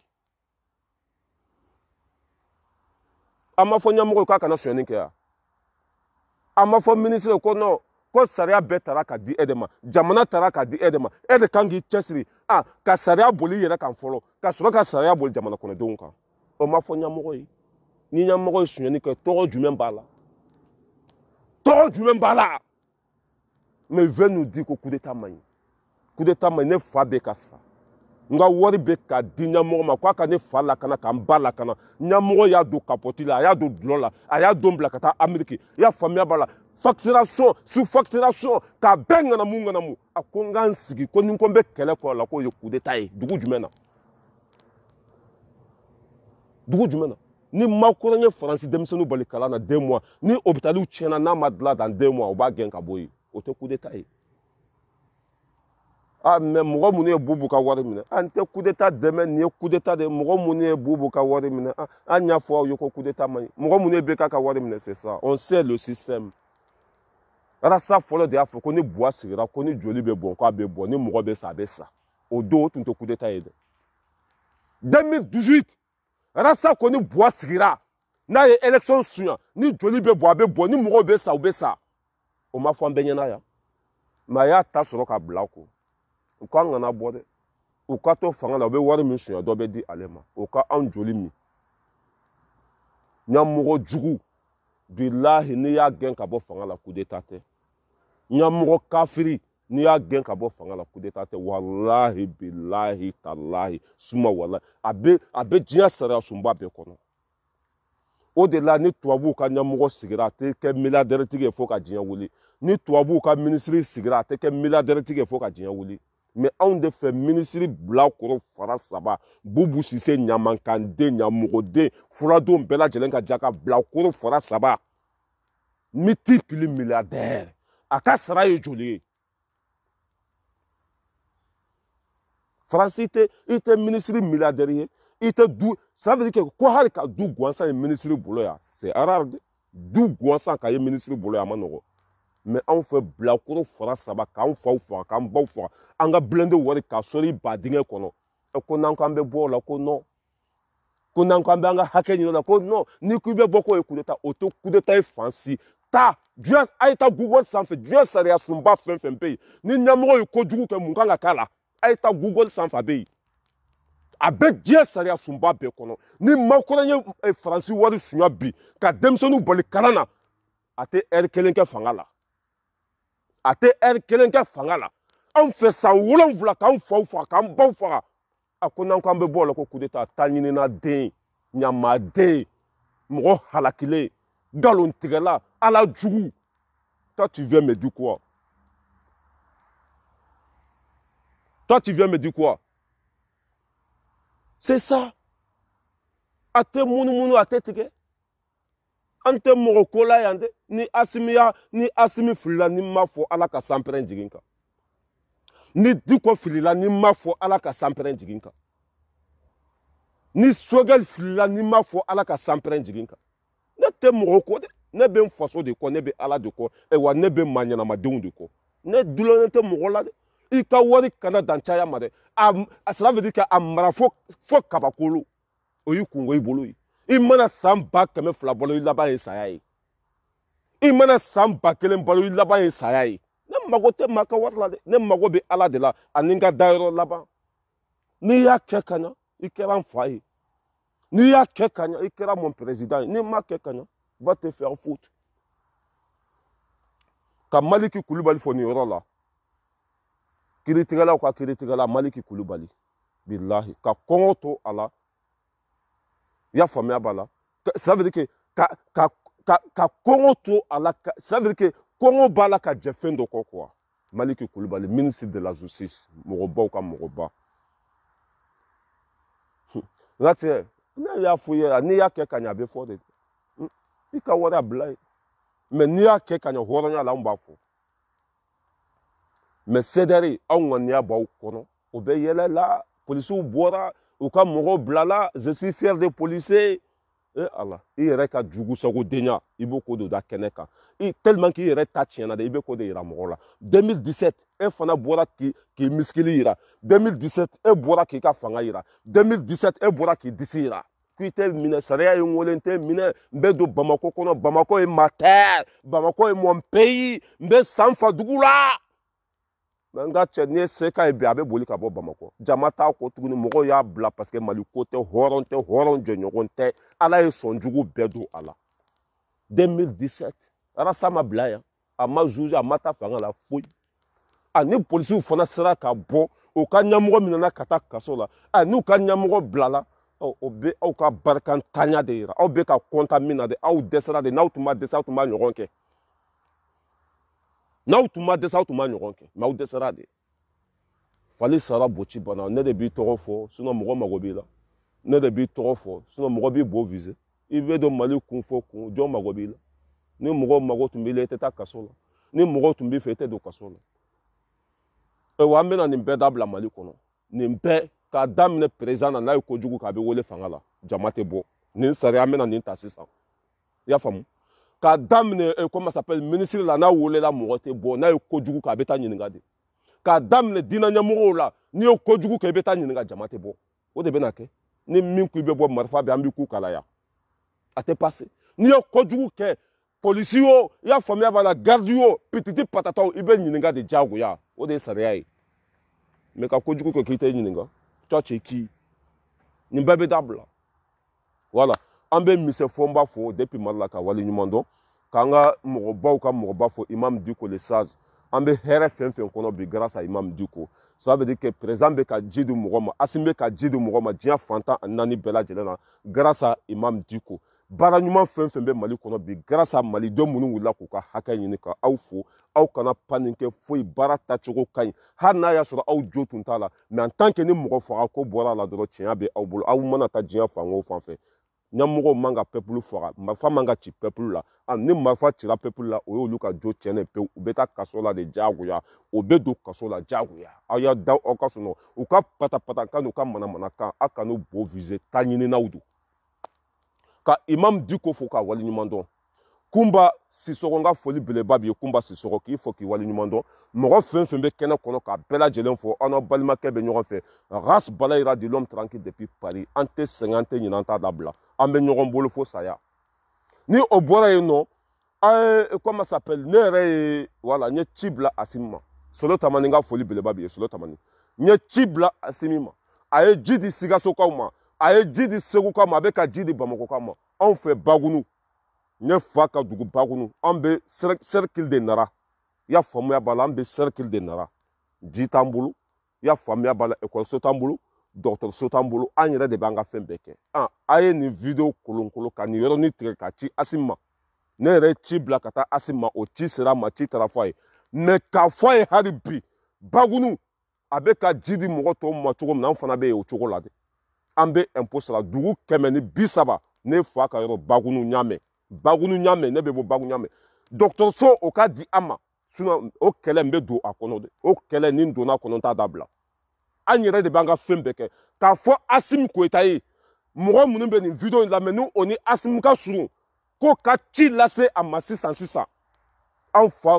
ne fa ka dugu la ne fa ka yɔrɔ la mɔgɔw bɛ ji t'u bolo ça veut dire que o bɛ se ka comment ça s'appelle 30 km tagama ka taa ji ɲini 30 km u b'a tagama ka taa ji ɲini a ye ci lase Asim ma a ye ji di Sikasokaw ma cogo min na an fana ye hadamaden de komi Sikasokaw u k'u hakili to an ka yɔrɔ la Bagunu député minnu tun bɛ olu tɛ sɛ dabɔ ji la maire minnu tun bɛ olu tɛ sɛ dabɔ ji la olu ye taa ɲininaw de ye mais anw jeunesse kununa bi fɛn fɛn bɛ ka kɛ jamana kɔnɔdenw ye a kan ka kɛ Bagunukaw ye a bɛ taa Bamako assemblée kɔnɔ an ka députéw sigira u ma paga kɛ Bagunukaw ye an ka ɲɛmɔgɔ dɔw nana olu ko k'u tɛ Bagunu yɔrɔ dɔn o ye ATT ɲininka ko Bagunu k'a t'a yɔrɔ dɔn ATT ne yɛrɛ ka président ɲuman ATT k'a tɛ Bagunu yɔrɔ dɔn mais o faute tɛ ATT de an ka représentant minnu tun bɛ assemblée kɔnɔ olu de y'u kɔ don anw na mais ni ala na kira sɔnna ras bala yira Bagunu bɛ ji sɔrɔ ci bɛ se Asim ma forage bɛ taa di Bagunukaw ma comme a dira Sikaso ma cogo min na comme a dira Sikaso ma cogo min na n ye mɔgɔ wele mɔgɔ min ni Asim ka surun ka ci don a da kɔnɔ a taara ci lase a ma n yɛrɛ cela veut dire que n yɛrɛ jɔlen ɲɛna ka déplacer ka taa ci fɔ Asim ye mais an b'a ɲini Asim fɛ a fɔli n'a kɛli tɛ kelen dɛ mais a k'a jija hali bi Bagunu hali n'a kɛra forage 100 de ye forage 100 walima forage 20 a k'o di Bagunukaw ma ka kɔlɔn ka sɛn fo dugukolo duguma fo bajiba la min tɛ ja a ka di Bagunukaw ma ne fa bɛ bɔ Bagunu de Bagunu ɲamɛ Bagunu ye an ka yɔrɔ de ye an mago bɛ ji la an mago bɛ lakana la an mago bɛ kɛnɛya la gendarmew bɔra Bagunu sisan a bɛ san joli bɔ Bagunu depuis le temps de ATT IBK gendarmew minnu tun b'an bolo u bɛɛ bolila k'olu t'u yɛrɛ di saya ma Asim tɛ nin kalama dɛ mais nin video ni ala na kira sɔnna o ci fana n bɛ mɔgɔ wele mɔgɔ mun ni Asim ka surun k'o ci fana fɔ a ye kunu an ka cɛkɔrɔba dɔ fana ci dɔ fɔ n ye n sigilen kasira de quoi an ka cɛkɔrɔba dɔ ci dɔ fɔ n ye n sigilen kasira de ja Bagunu an bɛ Mauritanie frontière de la Mauritanie frontière ani Mali frontière ja limite t'a la Surakaw bolo ne jigila tigɛla kunu bilahi Mauritanie frontière ani Mali frontière Surakaw y'a kɛ limite t'a la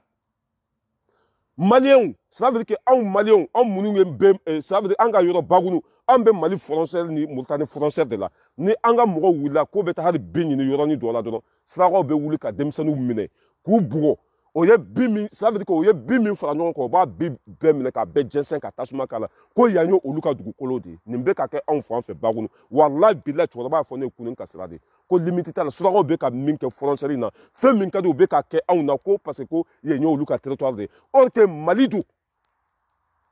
mais est ce que an ka faamaw bɛ nin kalama ne kunun de cɛkɔrɔba yɛrɛ y'a fɔ ne parce que Bagunu i y'a faamuya b'a la ne ma lamɔ ye quoi ne ma lamɔ ye i y'a faamu cɛkɔrɔba y'a fɔ n ye kunun ka sira de quoi bilahi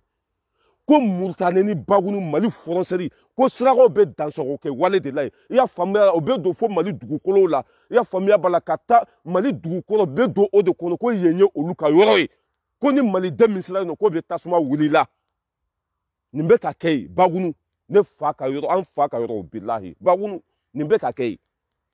Asim n'i ye nin mɛn ne yɛrɛ bɛ tila sa n b'a kɛ vocali de sa u b'a ta di ma i b'a lamɛn n bɛ tila sa n b'a kɛ vocali ye k'a di i ni mɔgɔ min ka sɔrɔ a bɛ taa di ma i b'a lamɛn k'a kɛ vocali ye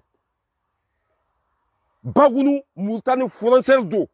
Surakaw bɛ don fo Mali kɔnɔ ka na fɔ Maliyɛnw ye ko yan ye olu ka dugukolo de ye ko Maliyɛn kana se yen ni sera yen nɔ u bɛ tasuma wuli la Surakaw Mauritaniens et depuis quand bon n'i yɛrɛ ye kojuguba ye ka tɛmɛ hali jiko kan nin ye kojugu belebeleba de ye nin bɛ se ka na ni guerre ye nin bɛ se ka na ni mɔgɔ faga ye parce que a delila ka kɛ anw ka yɔrɔ la je me rappelle o y'a sɔrɔ ne fitinin taara yen nɔ c'était 98 ne fitinin tun bɛ yen 98 n filɛ ka yɔrɔ minnu fɔ dɛ o dugu kelen in na Surakaw taara yen nɔ ko yen ye olu ka territoire de ye ko Mali territoire ko yenye olu ka territoire de ka taa o dugu fitini na u ka fali bilayi cɛkɔrɔba ka fali ka minɛ ka ɲɔnti kɔlɔn kɔnɔ ka tila ka bɔgɔ jigi fali ka kɔlɔn kɔnɔ o kɛlɛ ma diya de o bagunu ka bɛɛ bɔra ka surakaw bunte fo Nouakchott bilahi o isaru bɛ hali bi bagunu ka bɛɛ ɲɔgɔn wele ka fara ɲɔgɔn kan ka marifa ta ka surakaw bunte k'u faga k'u ka duguw jeni bilahi k'u gɛn fo capitale la mais sisan u bɛ i b'a dɔn suraka ninnu to ko dabila sisan u bɛ ka na n'o système fana ye dɔɔni dɔɔni de mais k'an ka faamaw labɔ a kalama kɛwale min bɛ ka kɛ surakaw bolo ye n'an ka denmisɛnninw wulila k'u bɛ taa bin ɲini ka na di faliw ma k'u bɛ taa bin ɲini ka na di sow ma k'u bɛ taa bin ɲini ka na di misiw ma surakaw b'o denmisɛnninw ka bin minɛ u la ko yen ye olu ka territoire de ye or que Mali territoire don non Mali IBK ye Mali ci dɛ ko fɛn fɛn bɛ Mali kɔnɔ bi tɔɔrɔ fɛn fɛn bɛ gɛlɛya fɛn fɛn bɛ a bɛɛ ju ye nin cɛkɔrɔba lagasa de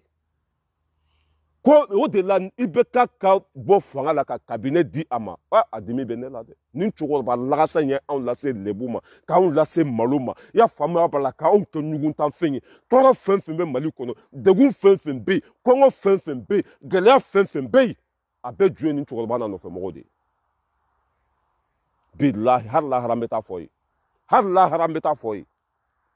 voilà pour que vidéo kana janya n bɛ aw bila yan k'aw fo k'aw waleɲuman dɔn an bɛ ɲɔgɔn bolo a balimakɛ dɔ Ras Balayira du l'homme tranquille depuis Paris ala ka bi nɔgɔya ala ka bi diya Assimi Goïta an bɛ tila sa an bɛ vocal de dilan mɔgɔw bɛ taa d'a ma fo a ka salon kɔnɔ a b'a lamɛn jiko gɛlɛya o b'an fɛ yen dɔgɔtɔrɔso tɛ an bolo Bagunu n y'a mɛn anw ni ça veut dire que anw bɛ nara kɔfɛ de anw bɛ nara kɔfɛ ka taa Moritani frontière yɔrɔ la dugu 130 an bɛ impôt sara an bɛ fɛn bɛɛ kɛ Mali ye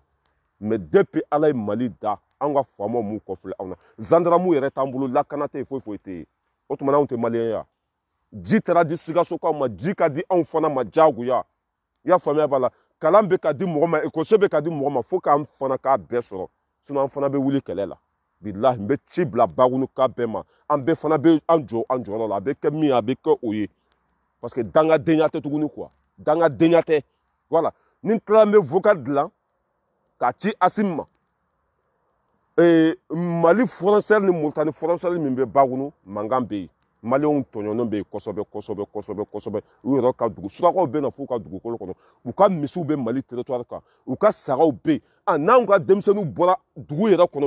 kɔnɔ k'u bɛ taa bin ɲini o b'a fɔ non ko kana se bin ma k'olu ka misiw ka bin don dɛ olu ka jamana don dɛ o bɛ denmisɛnninw ka bin minɛ la ka tila k'u bugɔ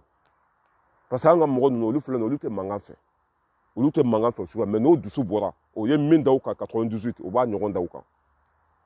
voilà ni n tilala nin na sisan n bɛ vocal ɲɛnama dɔ dilan Assimi gɛlɛya min bɛ Bagunu tɔɔrɔ min bɛ an kan minɔgɔ min bɛ an na i y'a faamuya b'a la kɛnɛya tɛ yen i y'a faamuya b'a la lakana tɛ yen foyi foyi tɛ yen ka vocal kɛ net 5 k'a di Assimi ni mɔgɔ min bɛ tile kuma la k'a di o ma u ka taa di Assimi ma k'a lamɛn Bagunu Mali don Bagunu ye Malidenw de an bɛ impôt sara mais tɔɔrɔ bɛ an kan hali député t'an bolo IBK y'an bali nin bɛɛ la sinon député tun bɛ Bagunu mais o député ninnu fɛn fɛn tɛmɛna a bɛɛ jugu sago député dɔ bɛ yen nɔ ko Bamaga Kamara o ɲɔgɔn jugu sago mana ni ne taara Mali la n bɛ ninnu bɛɛ don kaso la n y'a fɔ yan n bɛ segin k'a fɔ ni n taara Mali la n b'u ɲininka u ka baara la o sigilen o ye mun di foyi o bɛ don assemblée kɔnɔ hali o t'an ka dugu tɔgɔ fɔ député fɔlɔ o tun ye ko Bamaga Kamara filanan o ye ko mun yɛrɛ ko Musa Badiara ni ala n'a kira sɔrɔ le fils digne de Bagunu an b'a Bagunu défend fan joli laban le fils digne de Bagunu an b'an cɛsiri pour que Bagunu bɛ sira tɛ an bolo ji tɛ an bolo lakana tɛ yen kɛnɛya tɛ yen kalan tɛ yen foyi foyi tɛ Bagunu hali k'an ka sira gara tɛ a tɛ yen ni ala n'a kira sɔnna nin ye an donnen Bagunu kɛlɛ kɔnɔna na k'an cɛsiri video tɛ kɛ tuguni n'an m'a fɔ e b'a vocal bɛ dilan ka taa di fo président ma a jɛra ka sira fan fila min kɔ ji dira Sikaso ma ji bɛ ka di Sabalibugukaw ma ji bɛ ka di Madinakurakaw ma ji ka taa di Bagunukaw ma n m'a fɔ k'a di a bɛɛ ma dɛ mais o seko ye min ye o k'a kɛ Bagunu ye ni ala n'a kira sɔnna a bɛ kɛ fana c'était ça la famille k'aw bila yan k'aw bɛɛ lajɛlen fɔ merci beaucoup Kumba an bɛ ɲɔgɔn bolo mɔgɔ fɛn fɛn bɛ kɛnɛ kɔnɔ k'aw bɛɛ fo k'aw bɛɛ waleɲuman dɔn video janyana kojugu bon nin ka c'est pour ça que samedi ni dimanche ne tɛ video kɛ fɛ quoi parce que a bɛ n ka temps de perdu nafolo bɛ sɔrɔ samedi ni dimanche de sinon an bɛ baara min na tubabuw bolo a wari tɛ sɔrɔ o la wari bɛ sɔrɔ business de la quoi samedi ni dimanche n'i y'o jɛ dɔrɔn o ye cɛ quoi i bolo bɔlen a la k'aw bɛɛ lajɛlen fo merci beaucoup